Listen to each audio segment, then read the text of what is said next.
Diet విషయం పక్కన పెడితే మీ బాడీలో అసలు రిజల్ట్ వస్తలేదు అని ఎప్పుడన్నా అనిపించిందా?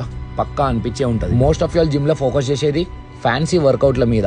ఆ ఫ్యాన్సీ వర్కౌట్ లో కూడా హెవీ లిఫ్ట్ చేయడం మీద. ఎందుకంటే ఆ పోర్ చూస్తుంది కదా, మిమ్మల్ని ఇంప్రెస్ చేయాలి కదా. నాకు తెలిసిన సర్కిల్ లోనే 10 ఏళ్ళకి వర్కౌట్ చేసేటోళ్ళు, సరే లేకపోతే 5 ఏళ్ళకి వర్కౌట్ చేసేటోళ్ళకి ఇప్పుడు కూడా డంబుల్ ప్రెస్ కొడితే షోల్డర్ పెయిన్ ఆర్ షోల్డర్ లో డిస్కంఫర్ట్ వస్తుంది. అది ఎందుకని ఆలోచించి రానా? లేదు, మాకు వర్కౌట్లలో వెరైటీ కావాలి, అట్లనే బాడీ కూడా చేంజ్ కావాలి. కానీ కష్టం అయితే పడరు కదా. మమ్మల్ని చేయొద్దు అంటున్నావు, మీలాంటి ఇన్ఫ్లుయెన్సర్లు అయితే వెరైటీ వర్కౌట్లు పోస్ట్ చేస్తారు అని కమెంట్ కొట్టు. నేను ఏ వర్కౌట్ చేసినా ఆ పర్టికులర్ బాడీ పార్ట్ లో ఆ జాయింట్ లో నా చేతులు ఎంత ఓపెన్ చేయనిస్తున్నాయి, లేకపోతే నా నెక్ మీద ఎంత స్ట్రెయిన్ తక్కువ ఉంది, లేకపోతే నా లోవర్ బ్యాక్ మీద ఎంత స్ట్రెయిన్ తక్కువ ఉంది, నేను ఆ వర్కౌట్ ని full range of motion train చేస్తున్నానా లేదా, నా మజిల్ మీద మాక్సిమం ఎఫర్ట్ పడుతుందా లేదా అని మైండ్ లో పెట్టుకుని ప్రాక్టీస్ చేసి మాస్టర్ చేసి పోస్ట్ చేస్తా. మీరు ఇది చెప్తే నమ్మరు కానీ నేను 10-12 ఏళ్ల నుంచి నా చెస్ట్ కోసం ఇంక్లైన్ డంబుల్ ప్రెస్ అయితే వారంకి ఒక్కసారైనా కొట్టకుండా ఉండను. ఎందుకంటే నాకు ఏ వర్కౌట్ల మీద అయినా ఉండే పిచ్చి అది. మీకేం అట్లాంటి పిచ్చి పెంచుకోమంటలేను కానీ బేసిక్స్ కి స్టిక్ అవ్వండి అన్న.